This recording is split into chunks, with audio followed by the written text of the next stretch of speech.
Shivanshu recording studio बानावर बिशुनगंज। आसो लाला के नामा छौरी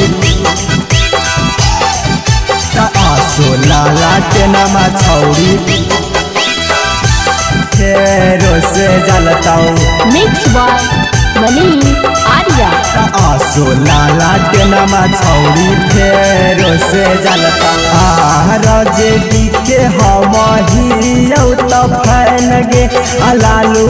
चाचा हाथुन पसंद हमरा मैन गे राजे के हम हियौ त फैन गे जाते जसवे हाथुन पसंद हमरा मैन गे अवश्य बाकी कोनो नेता के न डाला गलतौ अवश्य बाकी कोनो नेता के न डाला गलतौ आसो लाला के नामा छौरी फेरो से जलतौ आसो राजेडी के झंडा फेरो से फहरतौ आसो लाला के नामा छौरी आसो लाला के नामा छौरी फेरो से जलतौ आसो लाला के नामा छौरी फेरो से जलतौ मिसाल न चले देबौ छौरी के करो चालती भैया तेजस्वी बन चुनावती मुख्यमंत्री चुनावती मुख्यमंत्री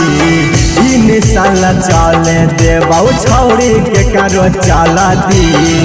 भैया तेजस्वी बन फेरो मुख्यमंत्री जबन गदारी करतौ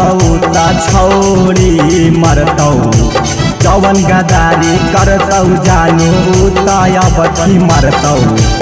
आसो लाला के नामा छौरी फेरो से जलतौ राजेडी के झंडा छौरी फेरो फहरतौ आसो लाला के नामा छौरी आसो लाला के नामा छौरी फेरो से जलतौ आसो लाला के नामा छौरी फेरो से जलतौ तो सारा कारत हरियर गमछ चलबौ बान्ह के अब की सारा कारा बनैबौ लाठिए के दम पे लाठिए के दम पे तो सारा कारत हरियर गमछ चलबौ बान्ह के अब की सारा कारा बनैबौ लाठिए के दम पे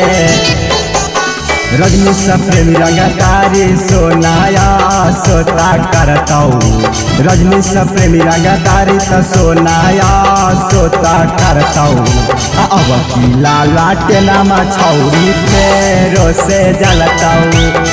राजेडी के झंडा फेरो से फहरतौ। शिवांशु रिकॉर्डिंग स्टूडियो बानावर बिशुनगंज।